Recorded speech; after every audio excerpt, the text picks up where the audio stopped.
stream on Discord, or are you happy to watch on Twitch? I can watch you on Twitch. Okay. Yeah, Let's go with that. it's possible. Let's see. It's in your bio, right? Yeah. I see. Cool. Okay. Just getting onto my our server now. I've put it on a training mission that we've got. Okay. So you're happy with all? You're happy with the switchology in the aircraft? Yeah. So the basic one. So I know the armaments and I know how to start it up.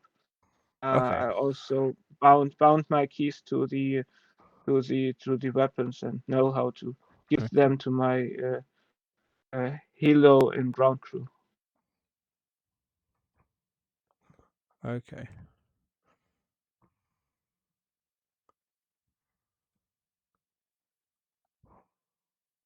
Okay, cool.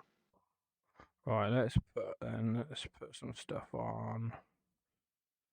You're happy with the weapons. So I'm not going to be able to show you how to use the Hellfires or the guided rockets without being able to talk to a JTAC, but you can only talk to scripted JTACs using this aircraft because it's a mod. So it's good on like through the Inferno missions and stuff where you can use and pretense missions where you can use the menus to get the JTAC to set at 1688 and to be like lasing all the time for you. But the theory's the same. You just need to get the target that's being lased inside the aiming circle, be within the range of the missile or rocket, and fire it. And once it's fired, it'll track 1688 laser. Okay. So, but it's possible in some missions. So the JTAC are those AI ground units, basically, right? Sort of. Or something that. Yeah, they can be the. I don't think I can talk to the JTAC in this. Let me tell you what. Let me just load in the aircraft, and we'll see if the JTAC doesn't appear in my radio list, we can't talk to them. Okay. Yeah. Radios and the stuff. This is kind of the thing that I didn't do or learn. So yeah, radios are. Okay.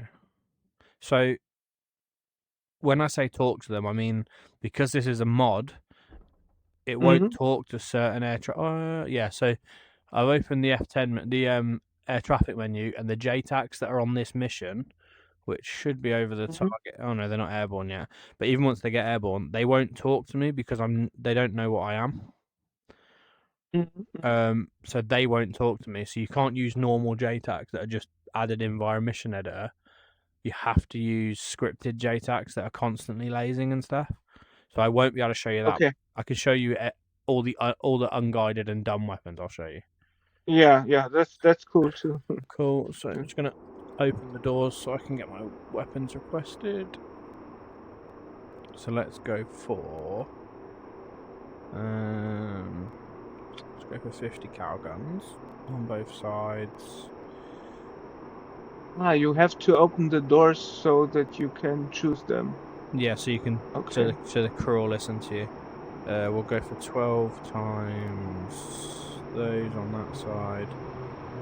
So you can't use the Hellfires really. We can try using 2 of the kilos, but I don't think they'll work. Oh shit! Wow, that's a cool plane. That's the what's it called? This big one. It's the AWACS. Yeah, the AWACS. That's doing all the communications. Yeah, these are all the support units taken off. I've got a friend in the Chinook, a little bit further down as well. Cool. Yeah, basically I was buying my collective in lieu of the Chinook, but it's UH-60, and then I saw the mod, and it's perfect because it's the perfect collective for it. Right, so now we've requested them. It's going to take my fuel down. It's going to put my armor on. Shut my doors so it's a bit quieter. And I don't like these pilot models, so I hide them both. Right, cool. Where shall we start? Let's start on the center console, back left, all the way forward. Then we'll go the center from forward to back, and then the right to forward to Mhm. back. Let me just get some power on. So obviously up here you've got all your electrical switches. I've just switched the battery on. We're Yeah. also, yeah, you happy with that? I'm going to switch the APU on. Yes. Yes. APU and APU generator. That way we'll get full Yeah. aircraft power. Wait for that to come up. There we go. Right, so we got power. So back left, first two switches here. These are for the side guns. So if you've got, I have found them. you've bound them. Okay, so you got forward is the forward firing guns, which you aim, and backwards the left and right side. That would be the gunners if you had them on, and you could fire the gunners. You can't actually operate them. And then in the middle you've got a master arm switch for the gun. Ah, okay. So if I do it backwards, okay. If I do it backwards, then the gunners will gun. Yeah, the gunners will gun, but Or... they'll just shoot straight out the sides. It's pretty useless. Okay. Maybe on some. Yeah. Okay, The cool. panel in front of that, you've got flares. All you need to do is arm those. They're already, yeah, and they stay in manual basically. That's all you really need to touch on there. And then you've got a flare counter and a chaff counter. The next. Okay. The next. Can you see this all right on the stream? I don't know what it looks like on the stream. Yes. I'm having it in full screen. Oh, nice. Good.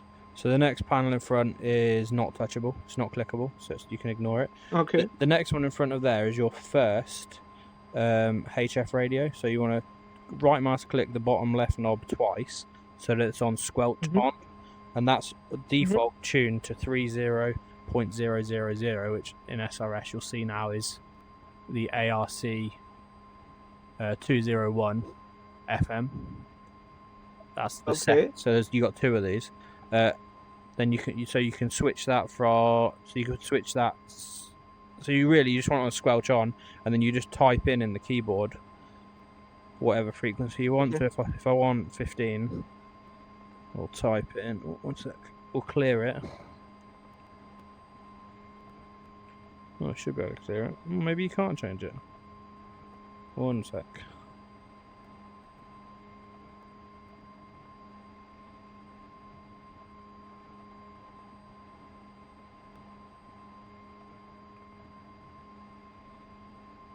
Okay, so that's clearly a preset, I think. We might have to put it to manual. I don't really use this radio. Okay. I just and what does it do? That's just your short range, high frequency radio. Well, one of them. And who do I call on that short range? No, not really. It's really bad radio. I'm old school. You won't even use that one. There's only two radios you'll use in this aircraft, and I'll show you them in a sec. Okay. Then on the left side, the next panel is the comm system, but that one's not operational. It's the one on your side that counts. The one in front of that, one that reads 108 at the minute. That's your nav. That's your nav. So, yes. You can tune TACANs if you know what nav frequency that relates to. So every TACAN actually has an actual frequency as well, not just the number designation. You got your ADF in front of that, and then in front, the very front one with the two big reg toggles, is your stores jettison panel. So the way that works, the left switch is jettison all payloads. That'll jettison everything. The right switch is selective jettison. And the way you select what you want to jettison is this little white knob in the middle. The left-hand side is the inboard. The right-hand side is the outboard. And on both sides you've got a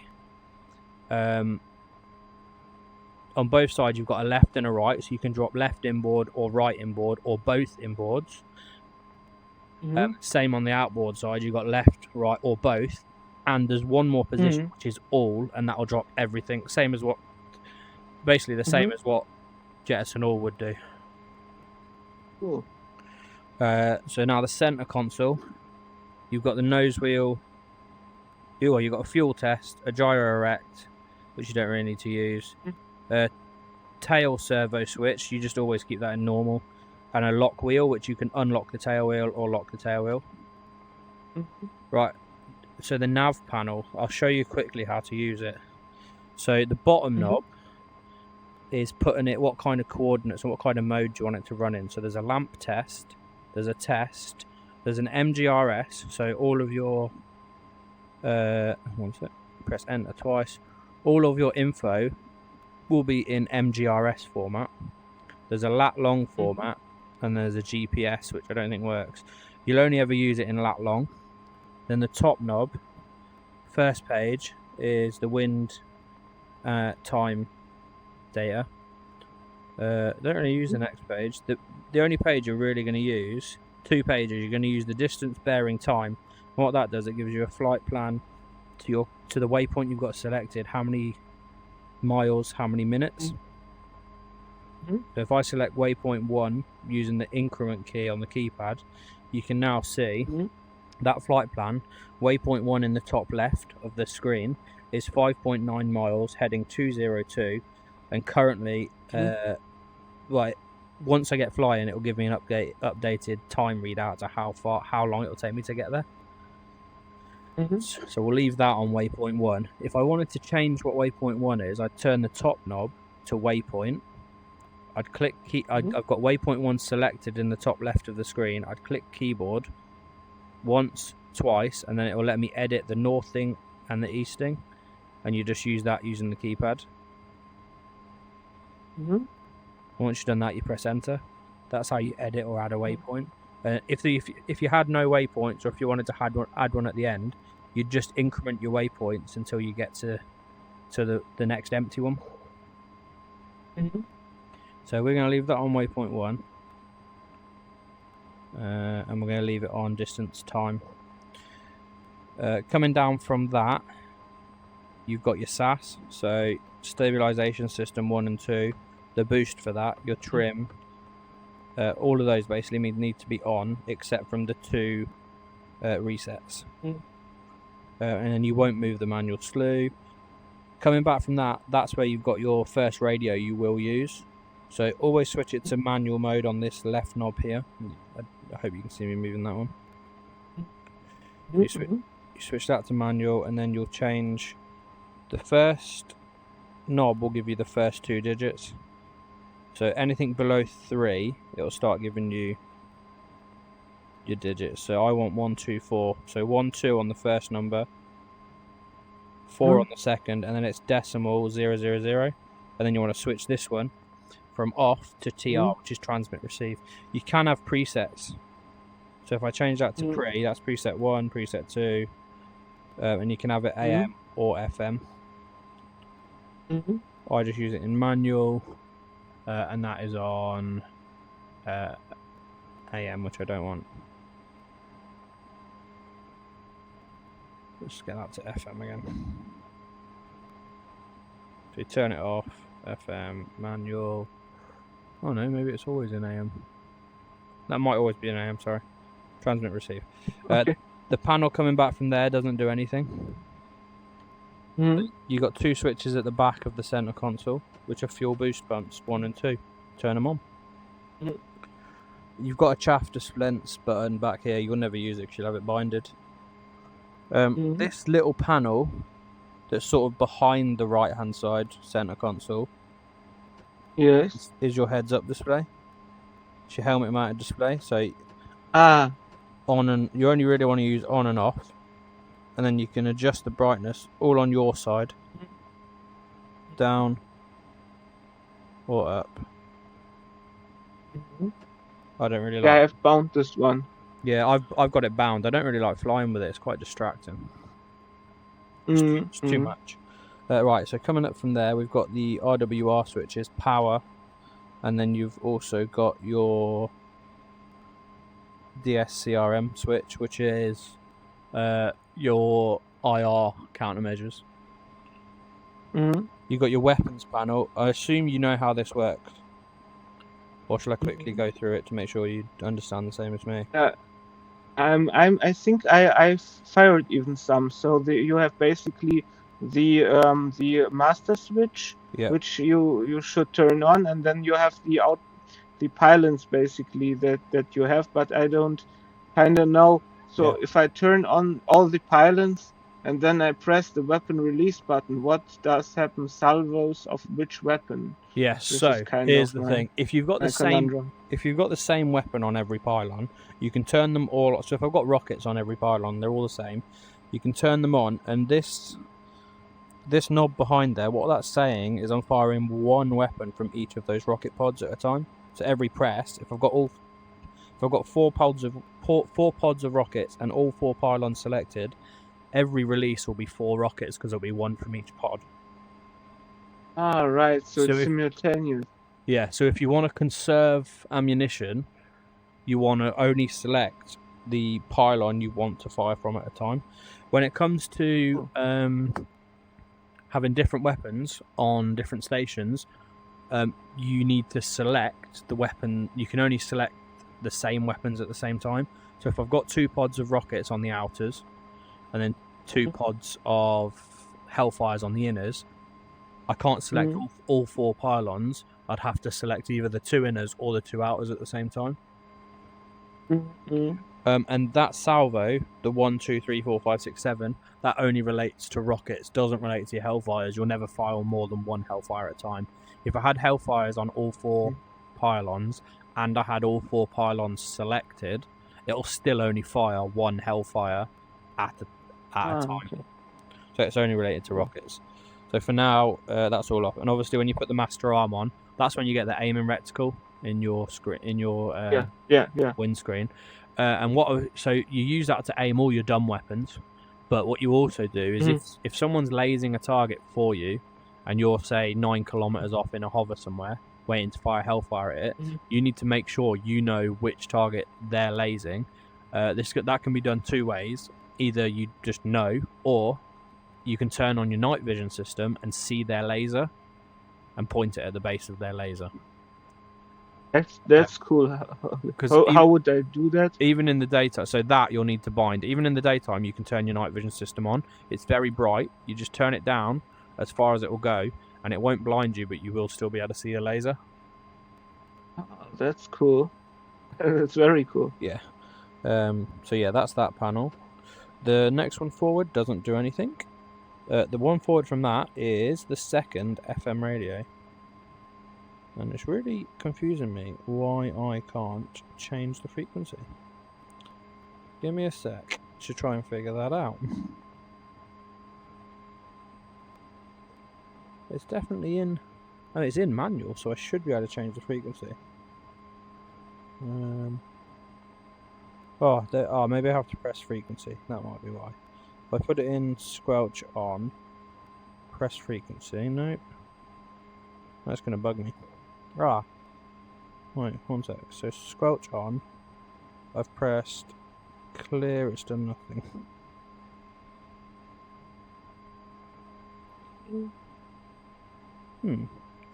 Press frequency, does that do anything? Yeah, I don't know how to change that. I double clicked clear, sorry. And then that's just seems to have cleared it out, but I can't type. Oh, I can type. Okay. So maybe it just can't begin with a 1. Oh, okay. That's because I'm just trying to enter limits below what you can. So the lowest limit must be 30 then. I don't know what your highest limit would be. 89 maybe? 87. So 30 to 87, and then you just put a load of zeros after it. Press enter. Okay. And that's now tuned. Yeah, tuned it to 87. Okay, cool. So it does work like that. You just press clear twice, and then you need to edit it, but it has to be within its limits. Okay. Clear twice isn't working this time. I don't know. Seems a bit hooky. I'm not too bothered. The next panel up from that is your radio selection switch. So you've got switches 1, 2, 3, 4, and 5. They relate to the radios. Radio 1 is your right hand FM HF radio, which is this one. Radio 2 is this main radio up here, UHF radio, which we haven't switched on yet. Radio 3 is your VHF radio, the one we set to 124. Okay. Radio 4 is your left-hand side HF radio, and Radio 5 is a radio which I don't even know where it is, if I'm honest. But it's on frequency 2. So you see this black knob in the middle. This selects which radio you are transmitting on. So as long as they're on, you'll receive on any of them that are on. You'll hear everything on them if you use an SRS. This is. But to select the radio you're actually talking on, so that's intercom, Radio 1, Radio 2, Radio 3, Radio 4, Radio 5. That's how you select what you're listening on. I currently want to be listening on Radio 2 because that will be my HF radio in a minute. And you'll know you've selected the right one because you get the little star next to it in SRS if you've got the interface up. Okay.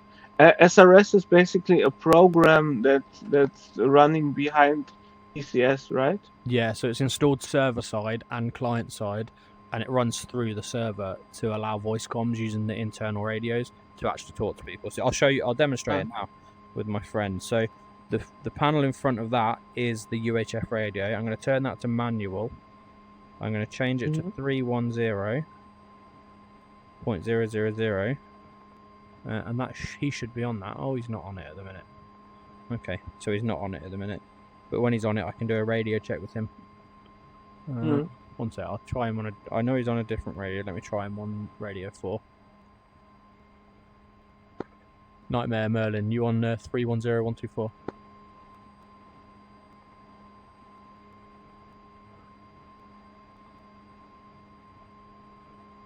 So he'll get back to me in a minute. He's probably just tuning his radios in. Ooh. Right, anyway, so that's the radios. Moving in front of that, you've got another panel that does nothing. And in front of that, you've got... I don't really know what that does. It doesn't really have any function. The little green tape. So are we sort of more familiar what everything does now? Yeah. So navigation-wise, you've got a few things you can do here. So I'm going to navigate to that waypoint that I've got set in the computer. First button I want to press is Doppler GPS. So on the mode select on your actual panel, Doppler GPS is on now. And then I'm going to select nav, and what that's going to do is now on my HSI, the 1 now points directly at that waypoint, and it's giving me the reading in kilometers, 10.9 kilometers to that waypoint on a heading of 200 roughly. And because I've clicked nav up here, that's what's turned the flight director on to give me my nav cues. If you click altitude, it'll select the altitude you're currently at. It's not an autopilot, it's just an indicator. So it'll stab the altitude you're currently at, and then you can use your flight director to try and fly at that. But there's no real need for that. Same with heading. Yeah, you can if you turn GPS on, yeah, you can do back course. So the only one you're really going to use is Doppler GPS and nav to use the computer waypoints. Across the front then, nothing really does anything except from display information. Yeah, nothing really does anything except from information display. So the next panel would just be the roof. We'll go right to left. Front switches, they don't actually do anything, but they would do windshield ice if they did. Second lot of switches, same again. Right, and then you get some black knobs. They are lots of different light controls, so just for the sake of it, we'll turn all our lights on. They're like panel controls. And then behind that you've then got heater controls and windshield wiper controls. So I can turn the windshield wipers on high there. And they do work? The windshield wiper? Yep. That's cool. Okay. So the center console middle, obviously if you've done an engine start, you've got 3 switches there. You've got extinguisher, fire extinguisher reserve, main and reserve, sorry. Then you've got air source. So for start, you need it on APU. and then once you're airborne, you want it on engine. Yeah. Sorry, not once you're airborne. Once you're started up, you want it on engine. That's just where your aircraft's getting its air source. So to start the engine, you need the APU bleed air to start the turbines, basically. So I'll do that now. Not that we're starting yet. And then the fuel boost. I never really touch it, but you probably could prime the fuel or use APU fuel boost. But there's no real need.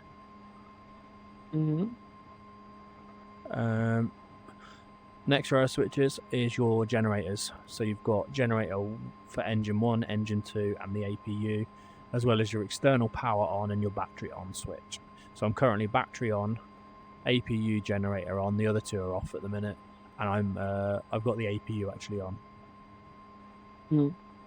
But if I turn out the APU, I don't have to do anything with the air source heat engine, right? Because the warning lights go out if I basically shut the APU off. If you shut the APU off, then you've got no power. Yeah. So if I turn the I can. Yeah. Okay. Then that wouldn't be good. No. This is only on the ground. Well, I'll show you in a minute. You don't use the APU airborne. On the left-hand side, you've got hydraulic backups. Hydraulic leak does nothing. You've then got anti-collision lights. Oh god, sorry, I'm having to lean over in VR. Which you can switch to day, night, or off, and you can select them to the upper light, the lower light, or both lights. Position lights you can have steady or flash, and you can have them bright or dim. Nav lights. So in a combat situation, you're going to set those to IR. In a normal situation, you're going to have them on normal. So normal lights is normal nav lights. IR makes them invisible to the naked eye, but you would be able to see them in night vision goggles, for instance. Okay. Cargo hook light I don't think works. Let me just hover over that. No, cargo hook doesn't work, but your cabin dome light does work, and you can change that from off, white, or blue. And then you've got the same 4 knobs that we had on our side. Sorry, 3 of them. 3 of them are light switches for the co-pilot's lights, and one of them is formation lights, 1, 2, 3, 4, and 5 settings, just different settings. Then up back here in the center, but behind the center top panel, you've got another floodlight switch, which you can switch to blue or white or off. So that's pretty much everything in the cockpit. Is there anything you want me to go over there again? Yes, on the collective there, I have some switches on my physical collective, but also there are those same switches on the virtual collective, basically. Yeah. So what do they do? So you've got searchlight, landing light, and engine RPM. I don't think this thing models engine RPM though. One sec, let me just check. I don't think it does. No, so this doesn't model engine RPM. In the real aircraft, you can adjust the engine RPM up to about 105%. You wouldn't really ever want to do that because you're overstressing the engines. But for instance, in the Kiowa, once the engine's started, it's not quite at 100% RPM, so you give it a little bump on the RPM to get it at 100% RPM. You don't need to do that in this aircraft. Landing light and searchlights, you're gonna, for the landing light and searchlights, both of them, you can extend and retract and turn on and turn off. All bindings you can do. Ah, okay. It's on the collective, the searchlights. Yeah. Okay, cool. So it's sorry. Search and rescue, right? Yeah. Searchlights and landing lights. I think I've got them bound. Let me double check. If I have, I'll show you them. I do. So I've got searchlight, extend and retract, move it left, move it right, on and off. Let me show you what that does from the outside, hopefully. Right, so if you look just under the heli, you'll see the little light extending there. Right, let me zoom in some more. That's as much as yeah, I see the lights. So that's currently off. I turn it on, and then I can move it left and right, and then I can retract it or extend it. So you've got full search light control. So for normal flight, I'd retract it and turn it off. I think I've got. Let me just double check. I think I've got landing light set as well, but I'm not sure. Landing light, extend, retract. I have got that set on something. Oh, it's set on that one. Okay, cool. That makes it simple.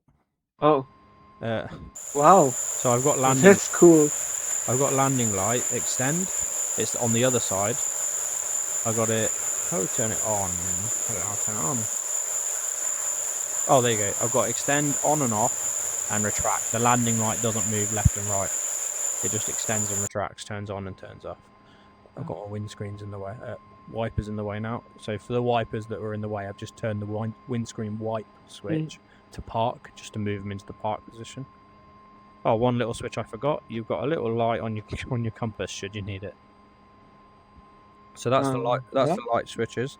On your cyclic, you've got a trim hat switch, which you can't engage unless you've engaged your trim. So there's a couple of controls for that. So I'm flying with Sim FFB, and what it does for me is kind of I have a sidewinder, so it's a force feedback stick. Yeah. And to engage progressive trim, basically I have it doesn't listen to the ACFS or something like that. Yeah. It doesn't listen to that. It's something I do manually. I kind of override the program here. Well, if you wanted to do it, you've got trim release. What trim release does is turn the trim on. It sounds weird because it's trim release. Turns the trim system on, and what it will do, it will effectively, wherever you've got your stick held, it'll make that your new center position, and it'll enable you to then use your trim hat switch, nose down, nose up, roll left, roll right, to adjust that trim. You've then got trim reset, which basically turns off the trim system. So you're back to full manual control, and your trim hat won't work. One thing you can do, for instance, let's say we're using the trim, we're flying along, all of a sudden we need to evade. If you hold down the trim release button, all the time while you've got it held down, you've got full manual control again. So everything's overridden. You can pull the thing around to get out the way of missiles and such. And then obviously you've got a fire button basically. I think it's just one. Let me just check. So you've got on the collective. Sorry, on the collective there was this emergency release hook. What is it? This is kind of the big red button for me. Yeah, it's exactly what it says it is. I don't know if it's operational. Yeah, it is. So you've got emergency unhook. So it's basically just going to drop anything that you've got hooked up underneath.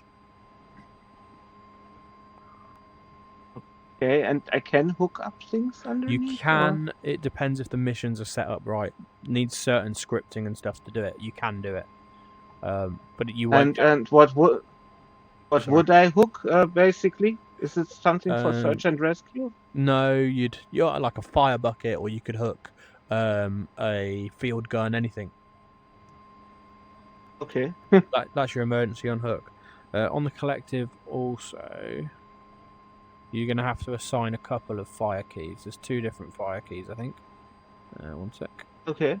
Your fire keys you're going to have to assign are M134 fire. So that's firing. That's just firing these guns that are attached just outside the doors.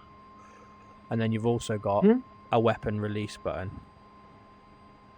Ah, okay. Yeah, I've found those.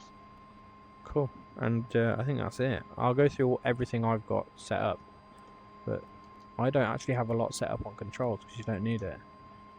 On my physical collective, there's also this first stage, second stage servo off kind of thing. It's like a switch. What does that do? Do we have that on our virtual collective? No, it's on there, but I don't think it does anything. Let me just check. I don't think it actually does anything. Yeah, so that doesn't actually do anything. What it'd do in real world, I think it just possibly changes the feel of the collective. I'm not really sure. Engine RPM, I know what that is. Yeah. Okay. And there's kind of a trimmer button on it too. So that trimmer button is the button that would be set to change where your searchlight's looking. Ah, okay, okay. If you see on there, you've got an on-off for searchlight, and you've got an extend, a retract, and then it would go left and right. Ah, okay, okay. I see. Because for me, it's kind of going. This button goes in all four directions, and Yeah, this is it's for how it was. searchlight. And there's also a hood switch under it, so it's kind of down to the bottom of Yeah, the no, I see collective. it. I think that must have something to do with a heads-up display we don't have, because I don't think it's to do with the Okay, head-mounted display. okay, okay. Yeah, yeah, yeah. That makes sense. Right, so engine start. Real quick engine. You can start this thing in like a minute. So it's Yeah. batteries on, APU's on, APU generators on, APU engine sources on. Set the fuel both to direct rather than crossfeed. The only time you use crossfeed is if you... Oh, is she? Oh, weird. I can start it. Oh, so you can yeah, I've trained it. Yes, yes. Okay. So that's what I can one do. sec, I just got to look at something. Let me see. Oh yeah, you did get bit again. Wonder if it's a mozzie or a spider. Yeah. It must be mozzies because it's been raining. Sorry, thought it's just been bit by something. Yeah, but do you understand the principle of why you direct or crossfeed? Do you understand that?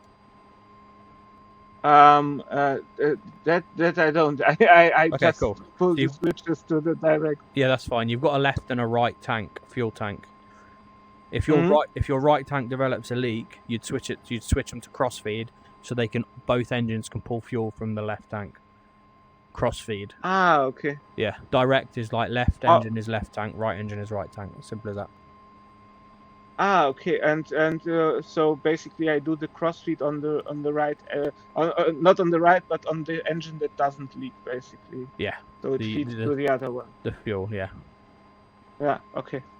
Okay. Okay. I'm just gonna put my nav lights are set to normal. Anti-collisions, we're gonna put everything on day. Day, both steady or flash. We'll have them on flash. Position lights to bright, it's daytime. Okay, cool. So I'm gonna unlock the power levers to idle. So the power levers are now idle. Press starter 1. Press starter 2. You can do simultaneous engine starts. So what I'm waiting for now is the engines to come up. And then I'll increase the throttle. So the power levers are currently idle. I'm waiting for them to turn on and stabilize. I think it's at 5% torque. So right engine stable, left engine stable. Blades aren't spinning very fast because I haven't turned the actual RPM up yet. Yeah. No. Yeah. Waiting for it all to. I tried to start with them in idle and it didn't work. Oh, what? Tried to take off with them in idle? Yeah. Right. Ah, yeah. It was. There we go. Everything's stabilized on the engine panel. Slowly increase the power levers now until we get stable at 19%. 17, 18, 19. Tail rotor, there we go. Everything's stable at 19%. Good. Parking brakes off. Okay. Let's do a master caution's on still. So master caution. So now engines are started. We turn on the left and the right engine generators, which means we can now turn off the APU generator and turn the air source to engine. Master caution's gone. We've got no cautions lit up. We can hear the RWRs now come alive. Cool. We'll do a runway departure. So slight collective and cyclic forward. Nose wheel is it's still locked. Let me just unlock it. That's why I can't turn. Unlocking the the tail wheel, which means I can now turn on the ground.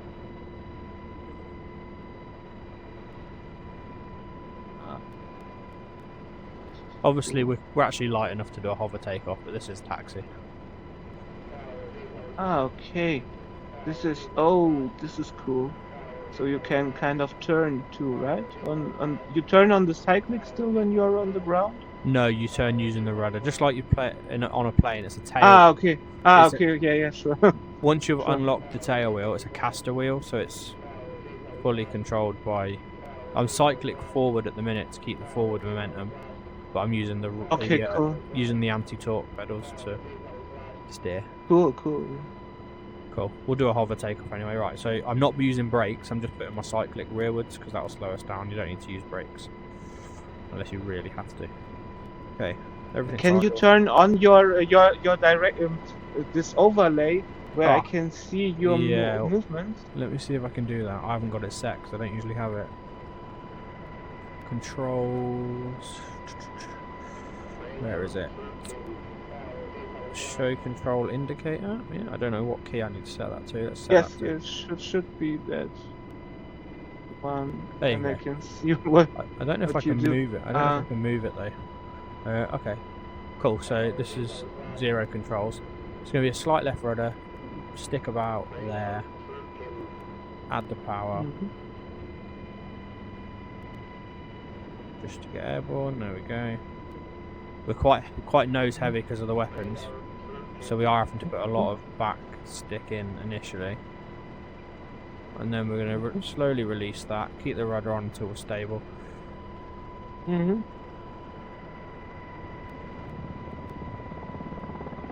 As you get speed, we'll respect the torque limits, but you can torque it all the way up to 144% without any issue. So as we're getting speed, I'm releasing the anti-torques because the tail stabilizes itself. There you go.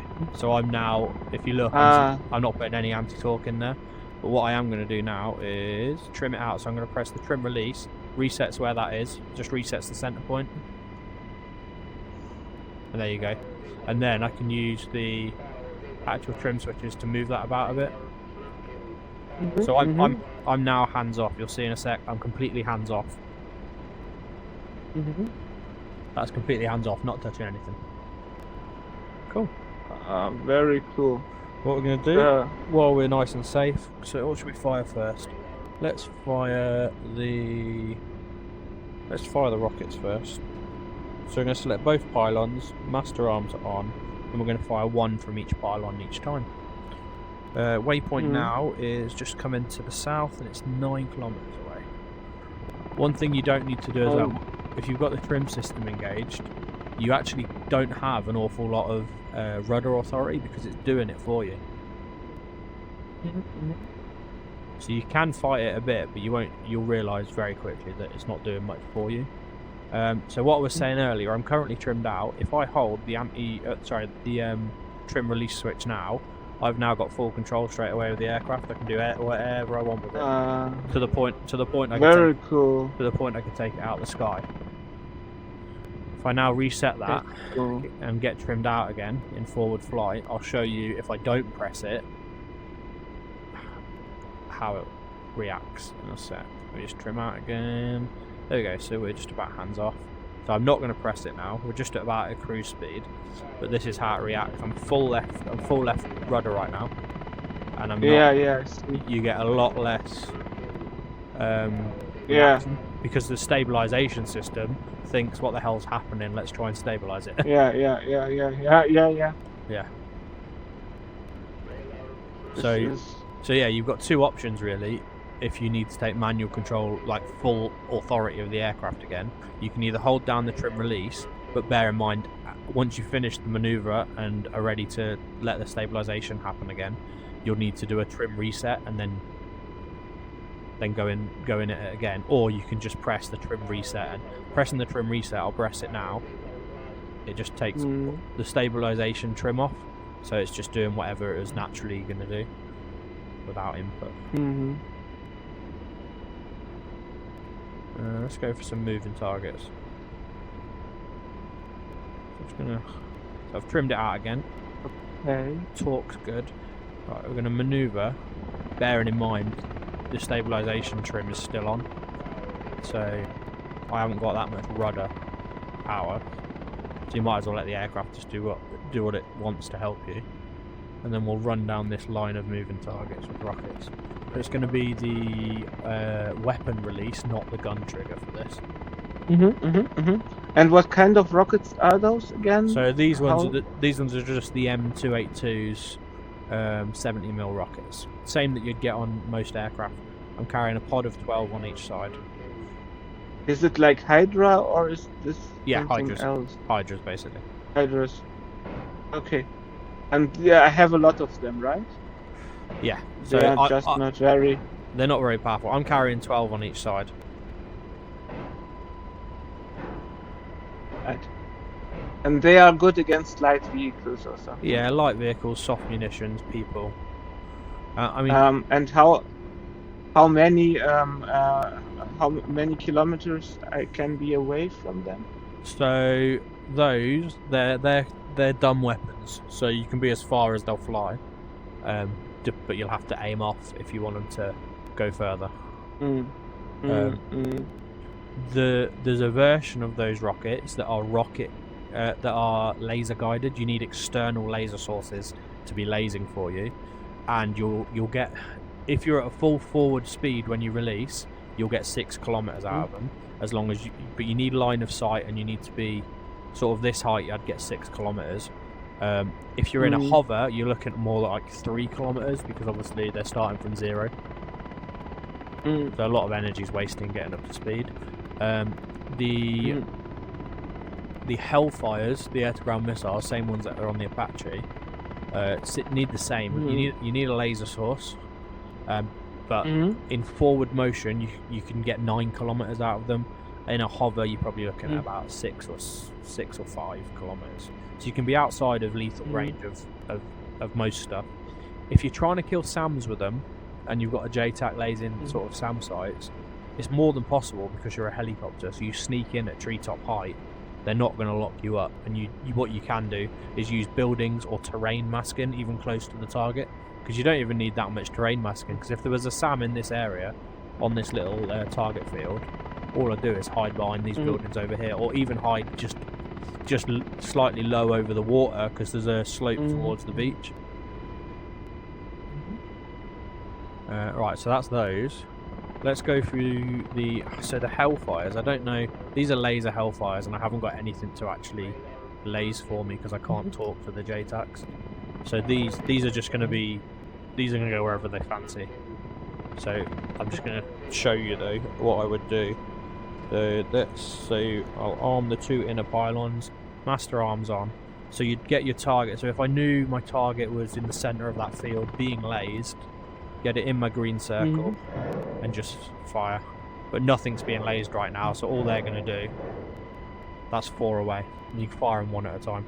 All they're going to do right now, if I go on F6 view, is going to just fly into the distance and hit the ground somewhere. This gives us an opportunity to use the jettison button. So if I switch it to, actually we'll just use jettison all, click that, and everything has gone off my stubs. Cool. Obviously that's going to affect the trim a lot. What I tend to do is put either a row of seats or the 3 rows of seats in the back to try and offset the weight on the pylons. But then once the weight's gone, you're no longer as nose heavy, so you don't have to put so much rearward trim in the hover, which I'll show you in a minute. So I'm going to arm my left and right gun, and they're fired using the trigger on my system. So they're armed, and they're armed, and I'll master arm them as well. I can turn my other master arm off, and you'll see I've still got the reticle because that's for the guns. And there you go, simple as that. Got plenty of rounds. Let's go in on those targets. Little return to target maneuver.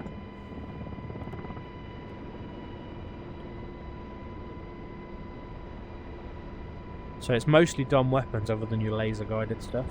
I did try, you can carry the Hellfire Lemurs, which are the ones that they fire using the FCR radar in the Apache, because they're radar guided missiles, they lock on. But I've never had much luck, because even if you point them towards the target, I haven't had them actually track any target and go for them. But you don't need a laser because it's not laser guided. They should just track a ground target. But I think you have to lock them on before you can launch. So I don't think they're of any use in this aircraft. I don't know why they're on it, if I'm honest. Now that we're quite light, you'll see like we're very fast. you can easily get 150 knots, Mhm. which is quite good for a heli. Up we go, over we go. So I'm doing that maneuver using holding the trim reset button. Not trim reset, sorry, trim release button to allow me full authority. So basically, the cargo in the back. Can I also drop soldiers off? Is this kind of part of a mission too? It's not part of this Kind of. mission. I haven't got that set up for this mission. Mhm. We play a But mission. it can be. We play a mission called Pretense. You won't actually see any physical passengers in the back, Ah, okay. but you can load them on. The weight will be on your aircraft. So the way if you ever want to join our server, feel free. By the way, British Armed Forces Gaming server. But the way Pretense works is we use the ATC menu and a logistics menu on there to scripted load them to our aircraft. Then when we get to another base, we can offload them and they're added to that base. Ah, yeah, yeah. I meant like that, not with the designs, but basically that you can do something else than just use them as weights. No, yeah. So depending on what the mission's set up for, you can restock bases with them. You can do supplies as well on Pretense. That's cool. Yeah. And what's Pretense about? So Pretense what is does a big dynamic campaign basically, where you start with like 2 bases in the south, and the enemies have got the rest of the country, and you go base to base, taking it. It's like a dynamic mission. We're currently running. Cool. If you've got Syria, we're currently running Pretense Syria. It's just I've switched it to training mission just so I could show you this. This is a custom training mission we've got with this range here that we're at now, and there's 4 other ranges that give you other stuff to shoot, like seed and stuff like that. Yeah, I've got Syria. Okay, cool. I'll send you our Discord link. You might be interested. Yeah, that sounds cool. And can I ride kind of shotgun with you, just then looking around in the multi-crew, or is it still buggy? Just to look and oh no. kind of... So if you want, we can sort it out right now, and I'm going to jump on Syria in a minute, and I'll take you out on a live one. No, maybe not tonight because I'm kind of tired. But I'm down. I'd like to do that. Okay, what I'll do, let me land this and get off, and I'll stop streaming because we need to set up. There's a file we'll need to set up for that to make it work. Okay.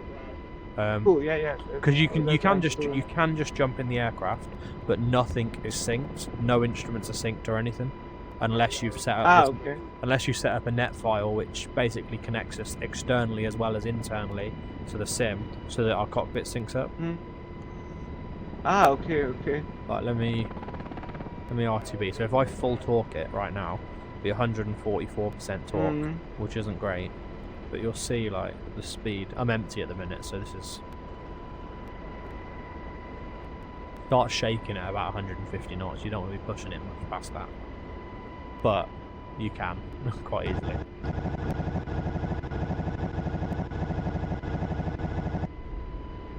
Yeah, you did.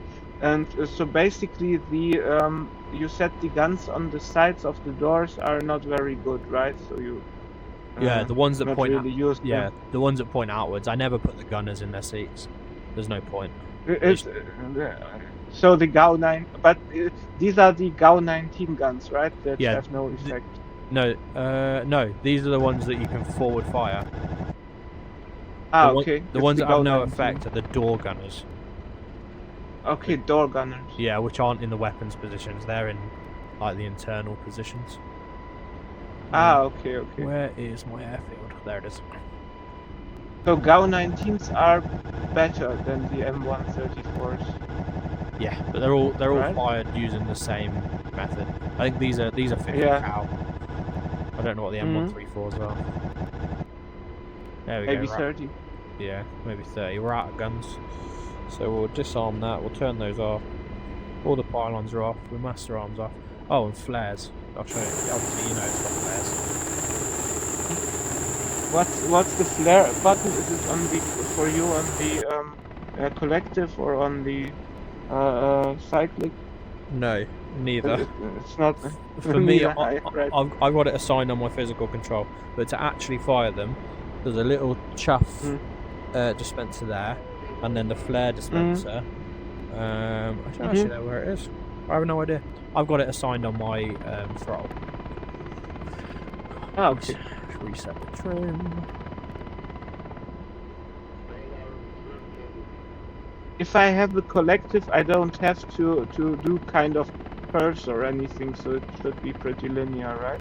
Yeah. So, I don't have any curve on my throttle. I've just got on my cyclic.